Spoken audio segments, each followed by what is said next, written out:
Assalamu alaikum wa rahmatullahi wa barakatuh. Aisha, welcome to Strangers. Wabarakatuh. Shukran for having me. Thank you, Akala, for coming as well. Just share a bit about that, about your name and its significance and just your experiences with it. So Nontobeko Aisha is like a sentence, like it's more than just a name. It has a very deep meaning, right? So Nontobeko means the humble one, Mm. right? And Aisha, Islam's wife, character, she was feisty, but in that whole character of hers, she was still humble. Mm. So I always say I am Prophet Muhammad Sallallahu humbleness, Oh, because wow. I am the humble one, the Tobago. Oh, So, wow. Okay. and also for me, it's a matter of both my names are actually removing the stereotype that when you are a Muslim, you should have an Islamic name or an Arab name. I don't believe in that. Mm. So I believe that you should have a good name. And I think both my names are good. Like if my parents had not named me Aisha, I would still be Nontobego, and it would still be a good name. Like, no, I don't think nobody has a right to then come and say, no, my name is less or is more. So it's also showing other people out there that no, it's fine to be Nontobego and be a Muslim. It's okay. So I think, yeah, that is my name, Mm-hmm. Nontobeko Aisha. Nontobeko Aisha. Yeah, I can resonate with that about the importance, like even in your name being a sentence, your name also being a message, a form of advocacy as well, right? I think that's part of also why I've always insisted maintaining both names whenever I introduce myself or whenever I have to share my name on any platform. It's like, no, my name is Zainab Taonga Chira. I really dislike it when like people remove the name Taonga because, like you said, it's a very intentional thing. Naming is a very intentional thing, especially in our culture, and even more so, like as Muslims, we know that the Prophet Muhammad sallallahu alaihi wasallam, peace be upon him, encouraged that parents to name their children, or when you name someone, if you name yourself, to give yourself a good name. Something that it speaks life into goodness into onto you and your life and everything. These are very intentional things that our parents do, whichever family member or person who names us. And I guess the naming is it's also a dua. I've also come to think of it. So yeah, where you from? Where's home? Really, I was born and raised in Soweto, MD. Mm-hmm. And then I grew up there. Then later on in life, I moved to Durban. Now I'm currently in Cape Town. So yeah, I am in Tombazane. Yes, same day. I grew up there, and yeah, my childhood there. In one word, interesting. Because yeah, it was a community where there was like very few Muslims. Mm-hmm. And going back to what you were saying, like being a stranger, as much as I would go to school in my community, I would shop in my community. Like Mm-hmm. my entire life was there. In Imden. It was like I was a stranger. Like Mm. MD, I was a stranger. Like my entire Life. primary high school life, I was literally a stranger because there I was, a young girl, black and proud, but and Zulu again, Mm. but also uh, my father was from Uganda, so I had a different religion, right? Mm. A religion which I won't say like people from Imdeni did not know what a Muslim was. They didn't know, but they just didn't understand because it's out of the norm. It's not, Christianity. It's not African traditional religion. It's Islam, and Islam. I think it's in the last 5 years that you saw like a really serious growth of black South Africans becoming Muslims. Other than that, you had really few people. And if you did have a few people becoming Muslims, they would either move out of the area. So you didn't really have a lot of Muslims in the area. And there I was, this young child who would go to school with a burqa, like they would never see my hair. So it always opened up, that door for, okay, it's either mockery, Mm. it's either interest, like why do you do this, why do, so I found myself having to either explain myself or be this advocate of Islam, with the thinking that no, if I share much more knowledge, then people are going to understand Islam and like it, you know. Yeah, yeah. So yeah, and Yeah. then And I guess also again, I just want to bring it also back home as well because you have your mother is Zulu, right? And your dad being Ugandan. And so there's also there, I'm assuming also like an amalgamation of culture, and also like I'm just trying to figure out like as a child like what is that like as well? Experience this like tension, identity tension outside. definitely tension to say the least. There was definitely tension because for some weird reason, so there is that whole notion of, oh, being, take for instance the stigma my mom got, Mm, because it was like, oh no, you're a young beautiful Zulu girl, why are you going for foreign, you mm, know, mm, like there was always that. And then because my mom was strong and was able to resist that, like, so now people would take their comments and also give it to me. So mm, it was like always, I've always had that, okay, when young, I was like, am I Zulu, am I Ugandan, or does it depend on who is asking me? So there mm. was always that. It's a matter of, okay, when I'm with my other fellow Ugandan sisters and brothers, I'm a proud Ugandan. But when I go back to Mdeni, no, I'm South African. I cannot speak about that Mm, because it's a matter of, oh, you're Ugandan. Your father is a foreigner. You know, mm. then that it's followed by a stigma of, no, she's not one of us. So Yeah, it goes yeah. back to being a stranger again. Mm, So it's like being a stranger in my life has been something that has always been there in different facets. mm, Like, and for some weird reason, being a stranger helped me build my own identity mhm, because I had to then sit down and say, okay, I have all these elements. I cannot remove them from my life because they are my experiences. They make me who I am, mhm, right? So who am I? So I am a black South African Muslim. mhm. South African on the basis that I was born here. Yeah, I yeah. am black. Mm, And I don't say African intentionally because saying African is me saying that no, I am removing the injustices of the past. Me saying black is me owning the black argument of why are we referring to ourselves as black, because we are Africans. Yes, I am African. I'm not mm, disputing the fact that I'm mm. African, but I'm intentionally saying black because it's ownership. Yes. It's the Because same thing as politically nigger. we are black, right? Yes, And so yes, that's what we yes, are. Yeah.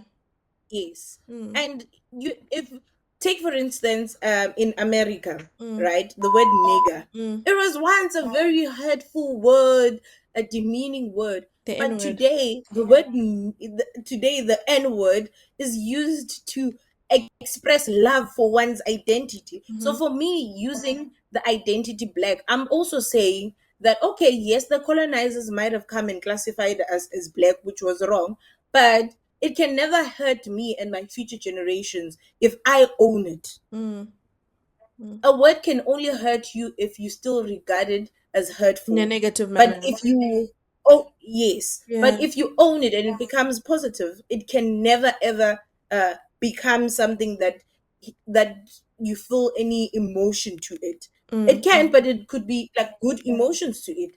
Yeah. Personally, and I think that this is something that stands I feel very strongly about. You know, whether a person calls me a K word, N word, uh, I guess we can even call it the B word now, being called black, or whatever derogatory term. Like it's not going to offend me because like I know and I accept my inherent value and dignity as a human being.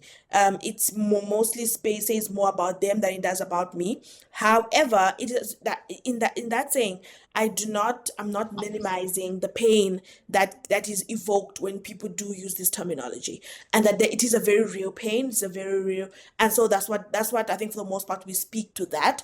But and maybe I think what I'm speaking to is that we need to be more clear. I think to speak that is what we take issue with. it is not that we believe that when somebody uses these terminologies against us, that we actually accept this demeaning of our humanity. No, it Yes. is evokes anger in us, in that it evokes the memories. Grew up in Mdeni in Soweto, right? And then you moved to Durban. Was this after high school? When was this for It was for university, Durban University of Technology, you? and Okay. also there. Moving on, I was also again a stranger because as much as okay, now I'm in a big city in the CBD, and there's a lot of Muslims, but I'm still a stranger, Mm, right? mm, Because um I go to university and I do not really fit in the category of the Muslims on campus, mm, and I also do not fit in the category of my non-Muslim people who see me as the other, because here I am. I'm like, I think I was the only black Muslim on campus, and it was like, okay, like, okay, why does she have this, these many layers of identity mm, within her? And I was very vocal, and I think that led me also to be, I think I was unapologetic also about it, because I also became very active in student politics. So you also had that layer of me. It's like, okay, you never find a person like this. mm. So And exactly, then on top of it, Uyakaba, exactly, like she's everywhere, like she yeah, actually exactly. doesn't hide, you know? Mm. Exactly. So for me it was a matter of, okay, for me what really did affect me was the whole, like, Muslims not being really open arms, like not giving me a home, because as much as with the other people I can understand because they don't understand Islam, you Mm, understand. But with Muslims to have this, there's them and then there's us kind of vibe, mm. for me Wait, it what was was the really dynamic when you disturbing. say But I, that you didn't fit in terms of the Muslim community? Like you felt, what was it like, about you that made you not fit into the status quo? so basically, it was the different layers, the color of my skin, Mm-hmm. the class. Mm-hmm. There was some level of classism. Woman who's navigating all these dynamics of being strange. I think for me, it was when I also finished. I finished my degree, and then after that, I went to no, but I was still doing my degree because I used to also work part time in media spaces. I feel like what really in this whole journey, what really made me feel that, what, there's a lot to be done um, within Muslims, within South Africa, within society at large, in terms of also looking at like equal pay. Because I remember I was working for this company and I had the same qualification. Not even the same qualification. The guy I was working with had lesser qualification than I had, but he was being paid double what I was being paid. And when I did ask why was he being paid more than me, I was told that no, he has a child, he has a wife to take care of. And for me, it was like, but I also have needs. That's I have a wild. lot to take That is care so of. wild. What do you In mean? fact, How do I you wanted know? even to go. Exactly. I What do wanted you to mean? even to go to the extent of why are you including this? I also go on my period, and Mm, I also need to buy sanitary towels. mm. But you will not hear me say, no, you We're know doing what, the pay me same more job, because the period. male You doesn't. don't even need to Exactly. justify We're it. doing, You know it's what I mean? not about personal gender that, oh, he's a man, he has to provide, and you're a woman, somebody else will provide for you. It's not even about that. It's about the fact that the job, the hours that we're putting, are they the Mm, same? And why are we not getting paid the same? mm, Because when let's leave qualification, let's leave the fact that I have a higher qualification than him. And then I was like, okay, so there's a lot of layers. So going back to there's, I always say I've faced all types of mm, discriminations. mm. I have been discriminated in terms of religion, in terms of gender, in terms of the color of my skin, and even in the workplace, in university, at high school, the society that I've been. But for me, what comes out in all of this is, as much as people can discriminate you in all of these, like if you carry it as a baggage and don't use that as a positive to say, let it influence my life, let it influence the job that I do to educate people to say, guys, this is wrong, this is wrong. And not only this is wrong, how can you fix it? You Mm. know, how can you, how can, and this also becomes my contribution back to society to say, this is my little contribution of reminding people that let's stop doing this, because Yeah. I do not want to see another generation being faced by the same issues that I had to face, moving along. And it's not only in the Muslim space, like it's outside the Muslim space, Mm. like you still find that. And it, for me, it's like, until when, you Mm. know? And I cannot fix the entire country.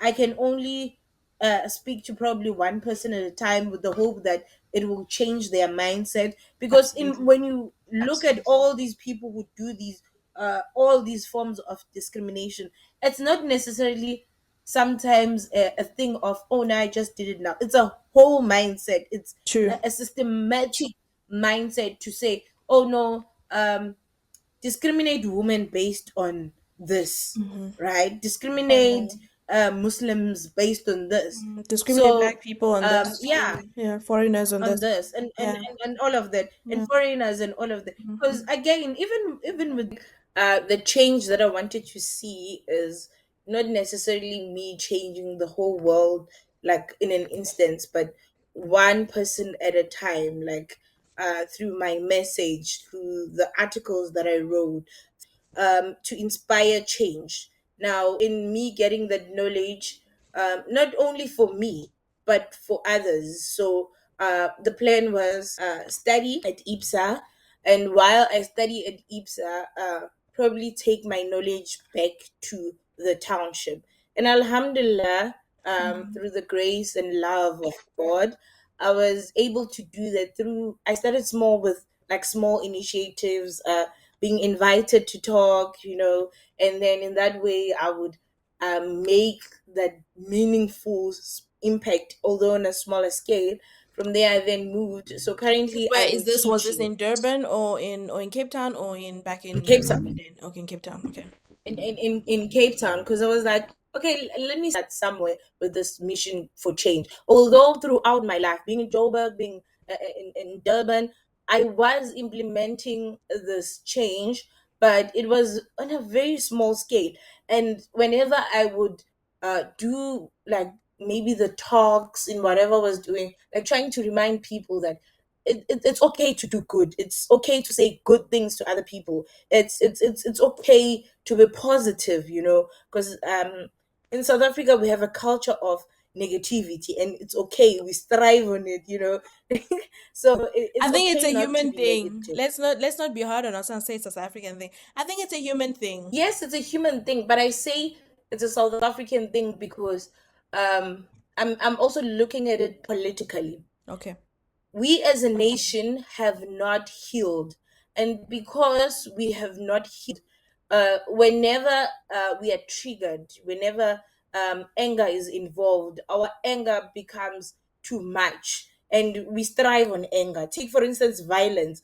It's okay to be violent in South Africa. Mm, It's just it becomes not okay when violence is now facing that particular individual, but mm. it's okay, I like think kwenzakaleni, I think kwenzakaleni, you're right about the mshaye. PTSD. Yeah, I think you're right about the PTSD. Like there's a lot of we have a lot of post-traumatic stress disorder. Like there's a lot of anger, there's a lot of hurt, there's a lot of pain, unresolved hurt, anger, and pain.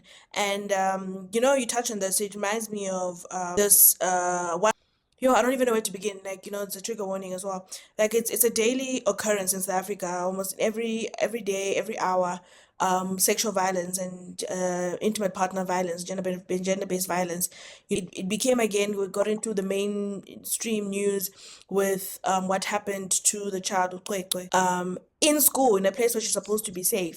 By people who are supposed to be taking care of her. I've done a lot of work in the sexual violence space. I did a lot of like support work, in terms of just like helping people going to like to help them to report cases. And then also I've sat on like in university for a long time now, for the past 5, 6 years. I've been sitting on cases, on sexual assault cases, that are brought before university tribunals as well, at the University of Cape Town.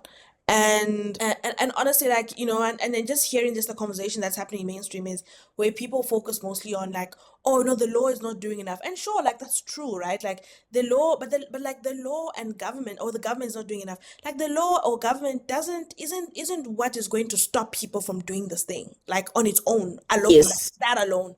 It's a human thing. And we need to be honest and ourselves first and each other, that perpetrators are not these strangers who are crazy, who are mad or whatever. These are normal people that we know. These are people we live with. These are People, our yes. parents. These And are in our most cases, siblings. it's These are people we our children. trust. Yes, it's people we trust. These are our parents, our siblings, our children, a cousin, an aunt, a teacher. Like people we live with. We're living amongst our, you know what I mean? And we know this, and we protect perpetrators, right? And then they're not like, and it's beyond class, because also like the conversation is often like, oh, these are things that happen in like disadvantaged communities. No, it goes beyond class, goes beyond Yes. gender and geography and ethnicity and all the isms you can think about.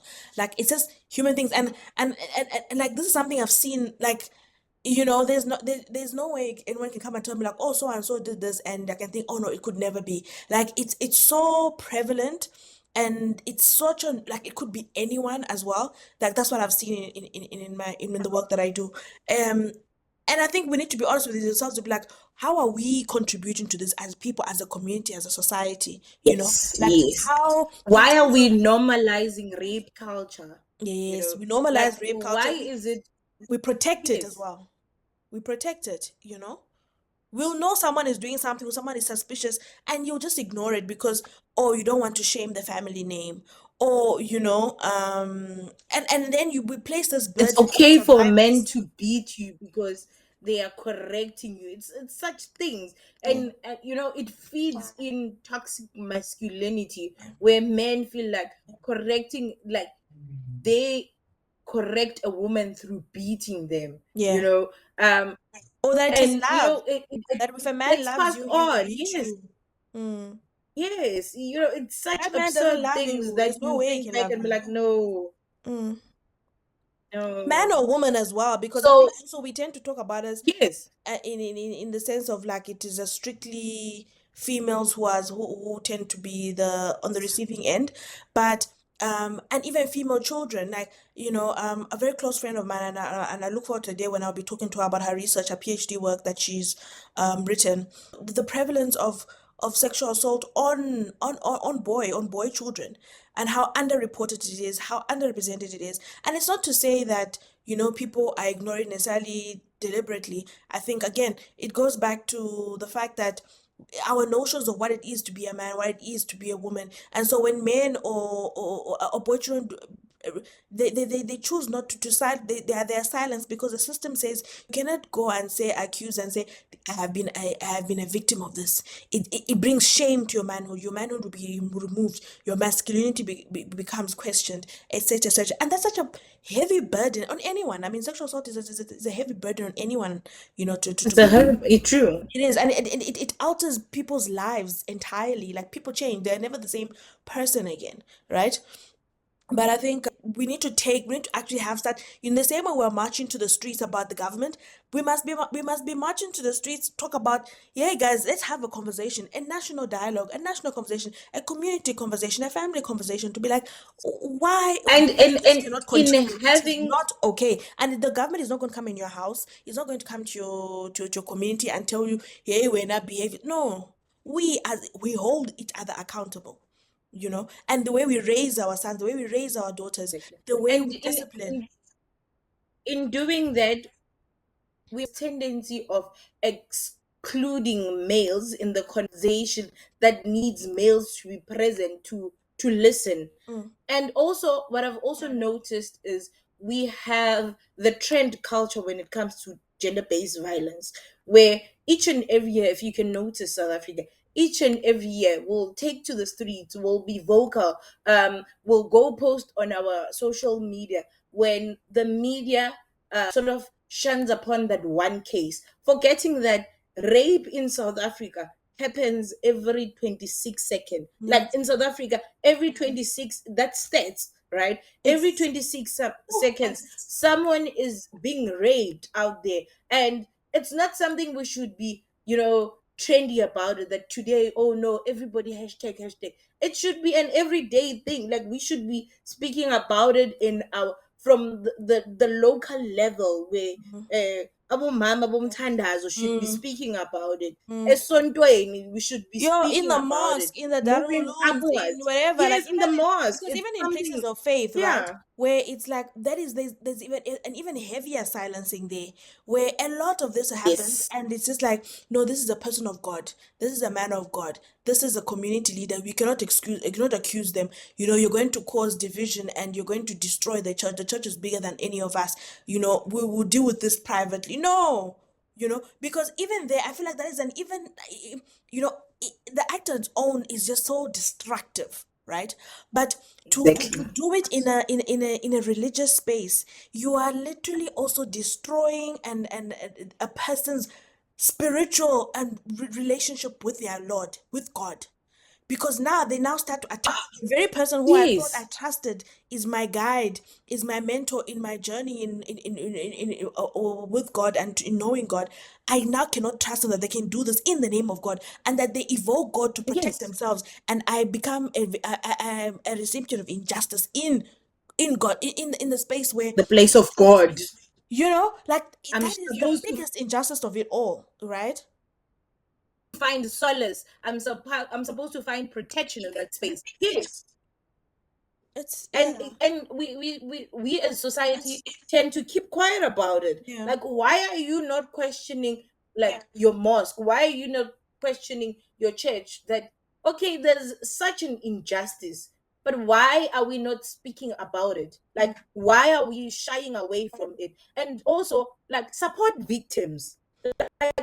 Let's create a culture where we support victims and not further victimize Yeah. victims when they speak out, Mm. because it creates a notion of, I cannot speak out whenever I'm violated because I know that the For the community rest of itself my is life. going to further violate. Then how are people going to Yeah. get justice? It goes back to justice. Yeah. What do we as a society define as justice? Is justice only referring to what you get in our judiciary systems, like the courts, or does justice start at home? You as a sister, you as a mother believing your child, you as a father believing that your boy child has been molested, Mm. and giving them And support to support. say, whether the community or society says they don't believe you, I Not my believe you. child, not You anymore, know, not anymore, not in our yeah, name. Um, exactly. Not in our So name. I And I think think, yeah. it's something we need to be continuous. We need to be constant Yeah. about it and not be trendy about it, because we are not going to find solutions while we stick to trends. Yes, Mm. they are good because they shine upon the reality on the ground. But however, we know the reality. We have a sister, we have a brother, a friend, and even uncles, aunts, maybe parents who have been through sexual abuse of some kind. Mm. Mm. And we cannot then say we do not know of such things. We do No. know them. No. So I it think it's needs to almost start with impossible us in South being vocal Africa. about it and not being selective. Yeah, it's almost impossible in our country to say that you do not know someone who has been, and it doesn't, and you don't need to know someone. Like your extension of care, your circle, your extension Yes. of care that is not limited to your family members, right? Your Whether humanness. yes, whether you're a person of faith, or you just as an African, we also practice Ubuntu. In that, there is no way that an injustice has also happened, that this is something that we are aware of, and you just keep quiet because it is not a family member. I have no direct connection and link to it, because if it is not, this is not in any way meant to be said in a threatening way, right? But unfortunately, our Mm. statistics show that it is the reality of our country. Is that it could Yes. be you next, it could be a loved one next. Like, you never know, Yes. and that is scary to think that, right? That there is because this, if any, this is an insecurity. We are in a state of emergency as a country. There is no way that things can be, it's business as usual when this is happening to our Normal. country. Ye- Where are we as a country? What are we doing? What are we doing wrong?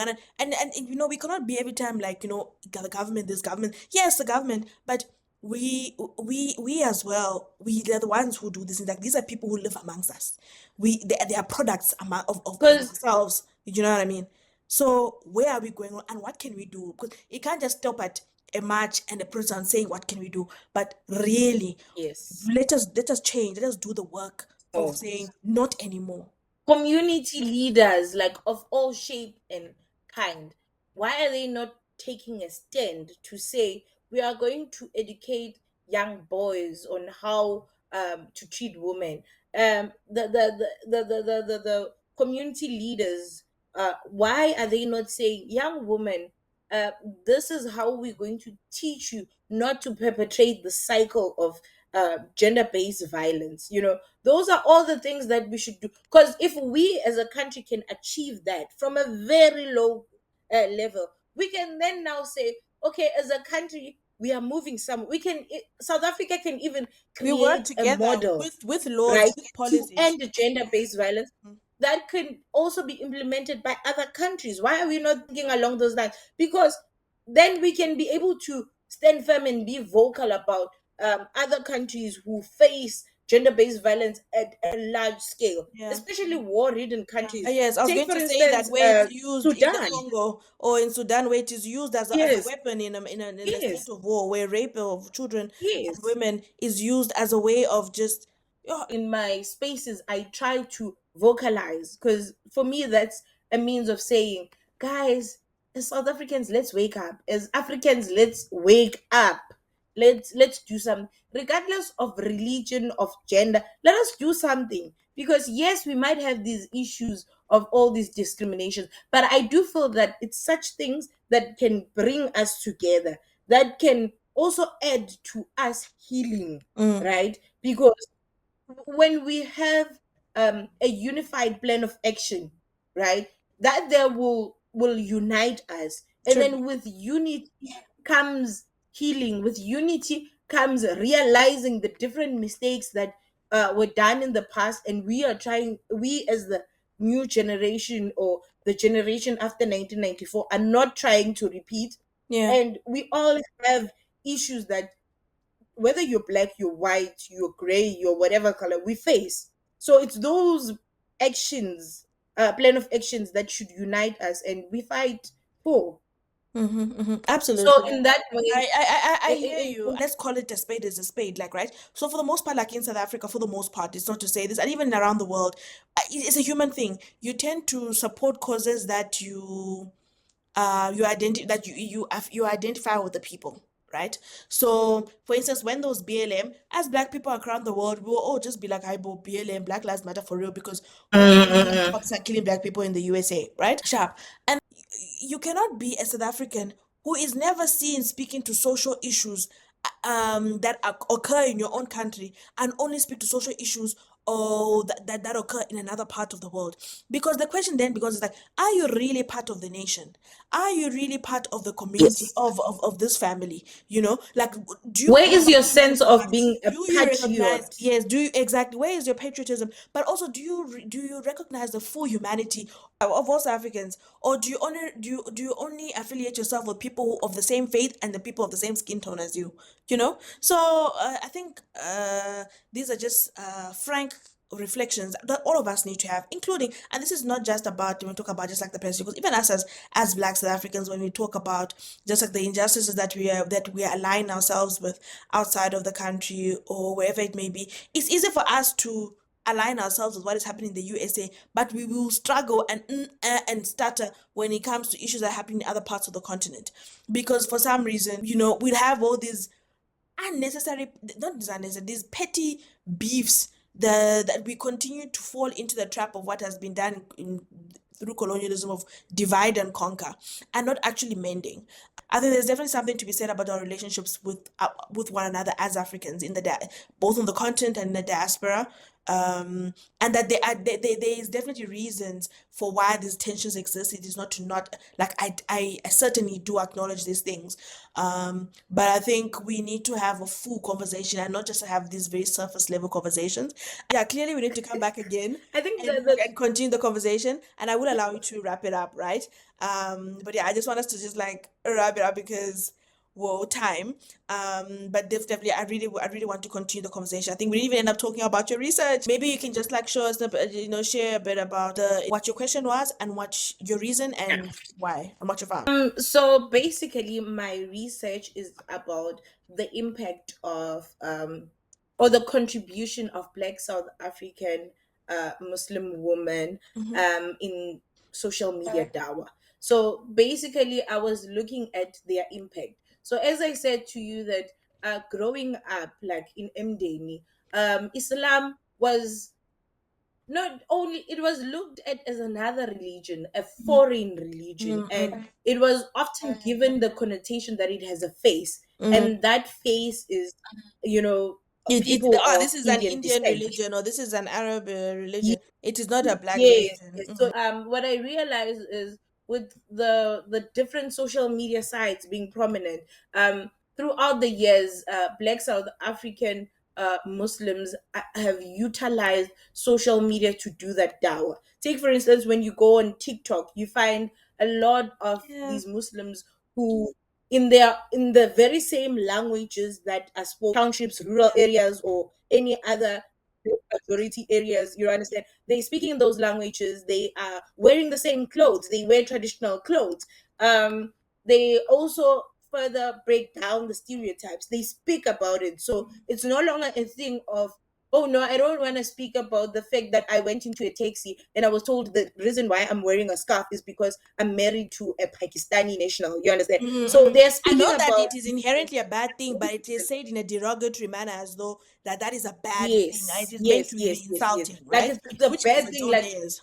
like you have lost your roots. So and even so it goes back to xenophobia, where Pakistanis are taken lesser of humans than Mm-hmm. any other human being, of which it's not true, right? In Yeah. essence, we are all human, right? Mm-hmm. But in that context, it's just so derogatory. So they are taking back the narrative and they are redefining dawa in South Africa. Yeah. So all these elements, now you must remember historically, dawa in South Africa was either done, it was done through channels. So Mm-hmm. you'd have maybe a group of colored or Indian brothers who would set out, and do dawa, invest money, and conscientize people, or it would be a matter of going on the streets and all of that. So yes, it would be very effective because dawa is dawa, right? You go and speak to people, but at the end of the day, that person becoming a Muslim rests with Allah and that individual and how they receive the Yes. message, Yes. Yes. Yes. right? Ultimately, God is So the one who guides hearts, right? yes, it would be,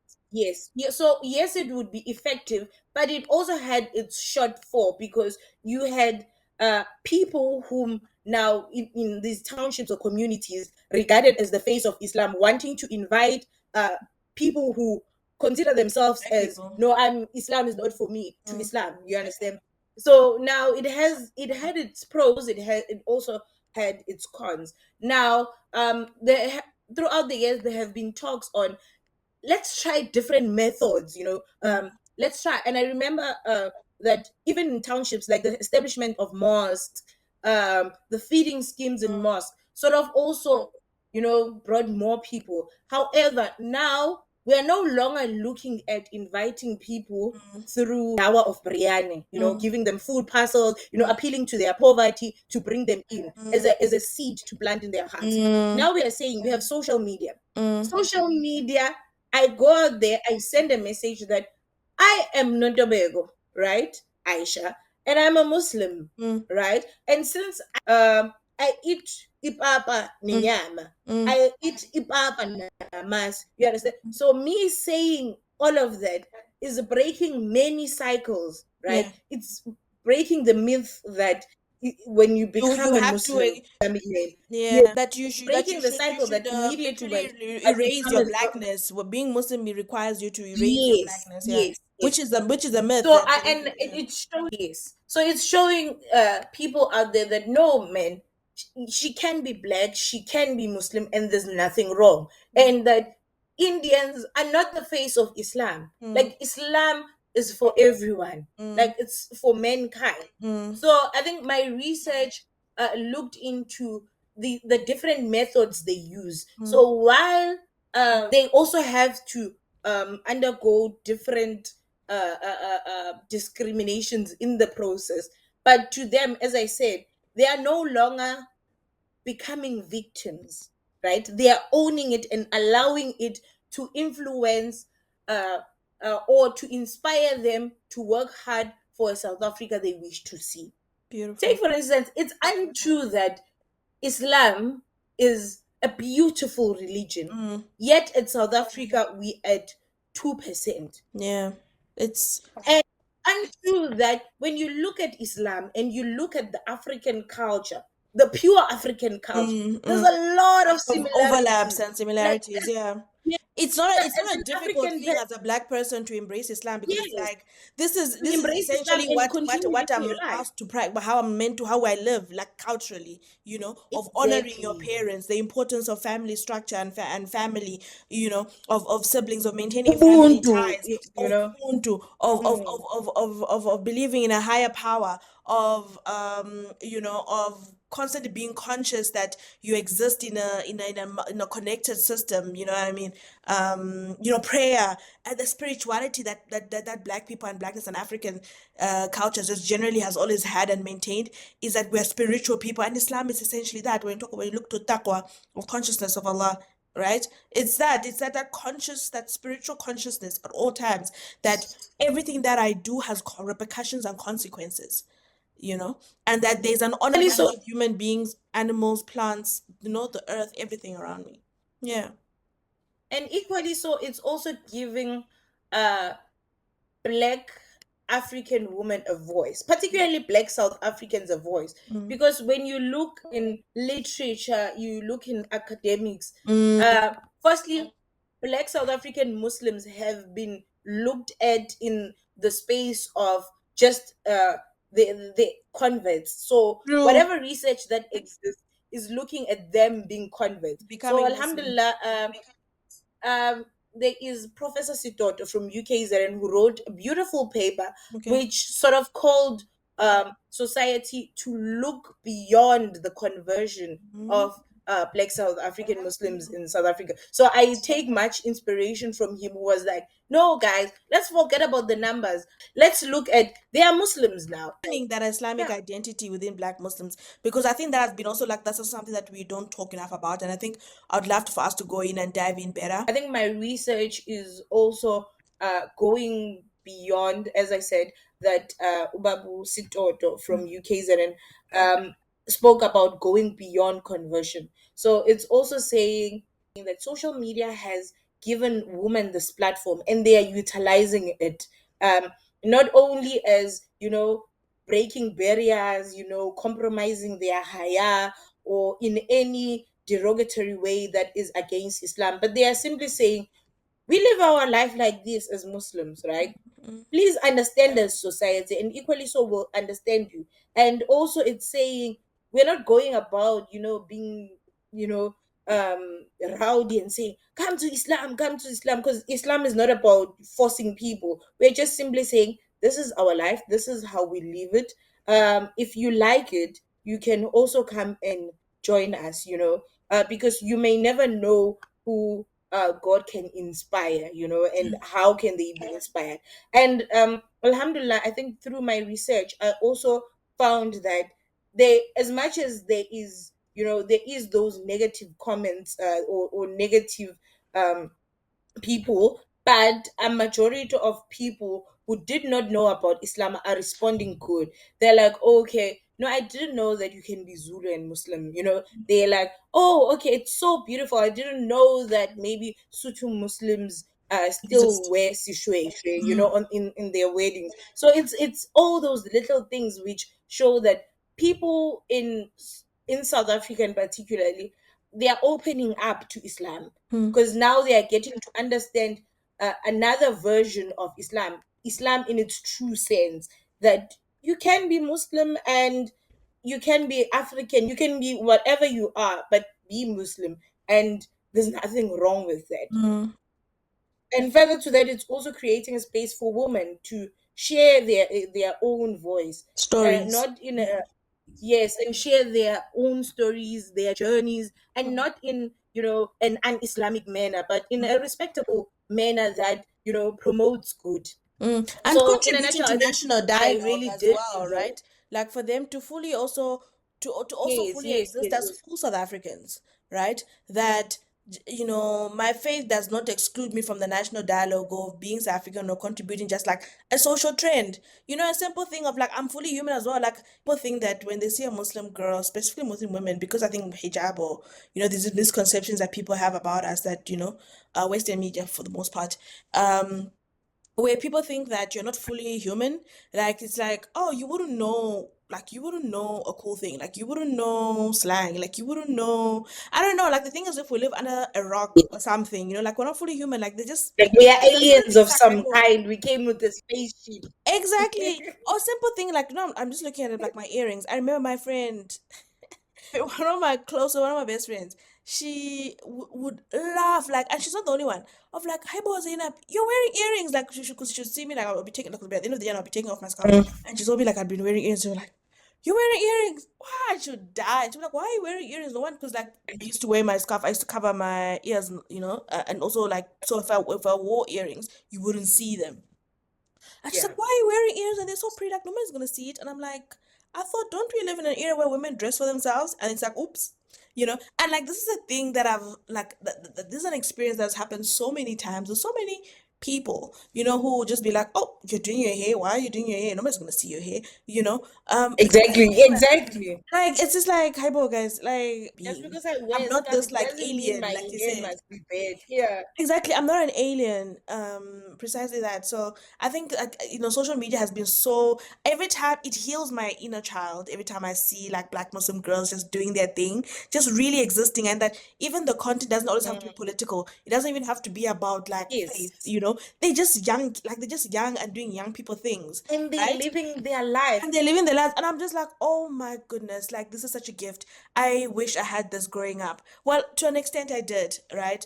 I'll always be grateful for those people who, for me, who allowed me to never see myself as someone who is the exception, and I think that has always given me the character and the strength to live the way I do, fearlessly, is people like Zainab Badawi, who just seeing someone who had my name on the news, on the BBC News, like being an anchor, and giving this like cutting edge um political analysis and news, and just like interviewing these like big leaders in the world, and it was just like, oh my gosh, like there's someone who has my name, and there's someone who looks like me, and it's like I am normal. So as much as when I go outside and I'm being told like you mustn't Mm, know, but like I see that, like I see, and they didn't all have to be Muslim as well. Sometimes, you know what I mean. Like there's just been so many, just especially in pop culture, like people who existed, like Black women, Black people specifically, who have existed and just really lived, not showing us always in pain, and that we are always sabalazaring, yes, we're just people. yes, And I think that's just so important, like that balance of both. And for me, a part of it is like it's important for me to show, like even in the space where I will be I'm talking about like a lot of like political stuff as well, but also showing the humanness of it, that we're human beings, that we're not these robotic people, and that that our stories to share, that our voice is not only used to talk about politics of oppression, that we also are about the politics of love, the politics of joy, the stories of joy, the emotions of joy, and I think that's so important. And even just like And this, it's all and like just talking to another black yeah, sister, to another black Muslim sister, and that showing this, like, the importance of showing like these relationships can exist in a healthy way without it being competitive, being collaborative, and really speaking energy and goodness into one another. It is not an exception, it is the norm, that female relationships and empowering, and even that we can have this conversation, has been such a layered conversation, and it has had depth, and that is important, that two black Muslim hijabi women in South Africa are having this conversation in the public arena, that comfortably so. I think that is so groundbreaking, and that we don't have the backing of any, big people or any organization, whatever. Like, this yes, is self-led. This it's is just completely independent. I think that was so important, and that is part of the importance of strangers. And I hope to see it's many more also spaces like this.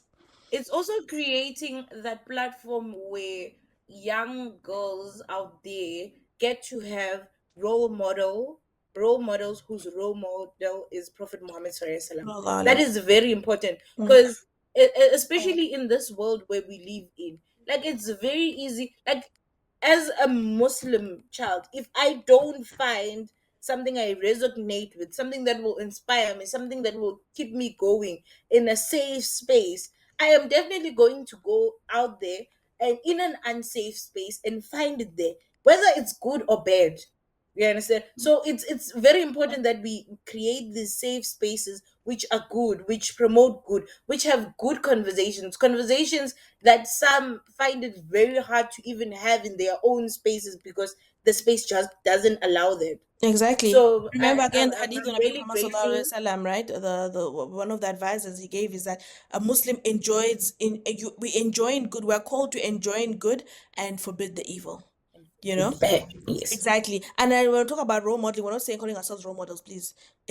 Well, that is why yes, I think it's important. I appreciate how you say that the role model is the Prophet Muhammad Sallallahu Alaihi Wasallam, and of course we try our best as well, to live a life that is reflective of one of who has made a covenant with Allah, who is Muslim, which is what all Muslims do. Um, and this is not, and this kind of ethical living is not only, we do not practice this only towards other Muslims, but humanity as a whole, yes, as a whole. and creation as a whole, meaning even our approach to the earth, as well, must also speak to that justice as well. To end off, I think we can wrap it off, and I really want to come back for part two to talk about. I think I appreciate what the work that Professor Sutoto is doing, and what you spoke to about, like, moving beyond conversion of the South African Black Muslim community, and talking about the South African Black Muslim community actually of it thriving, sorry. I have some thoughts and some questions, and I think some work that we definitely need to talk about. We haven't even discussed, like, the South African Black Muslim conference that normally Oh, happens as well. I have so much FOMO. I've never been to one. Like, I have so much FOMO. I know. been Is to there one all happening? of them. Like Girl, I I'm so never jealous. I've never miss them. been. Is there one happening this year?